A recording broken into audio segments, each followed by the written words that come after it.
Dagdag bawas ang inaasahang galaw sa presyo ng mga produktong petrolyo sa susunod na linggo.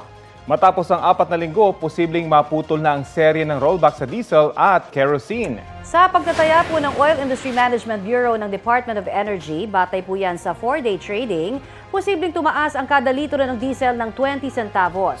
Kung may rollback man, baka hanggang 10 centavos lamang. Inaasahan namang rollback pa rin sa gasolina mula 20 centavos hanggang 45 centavos. Dagdag presyo naman ang makikita para sa kerosene mula 10 hanggang 20 centavos.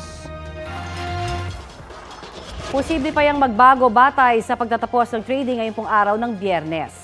Nakaapekto sa pagbabago ng presyo ang inventaryo ng langis ng Amerika at ang hakbang ng China para palakasin ang kanilang ekonomiya. Kapuso, para sa mga maiinit na balita, mag-subscribe sa GMA Integrated News sa YouTube. Sa mga kapuso naman abroad, subaybayan nyo kami sa GMA Pinoy TV at sa www.gmanews.tv.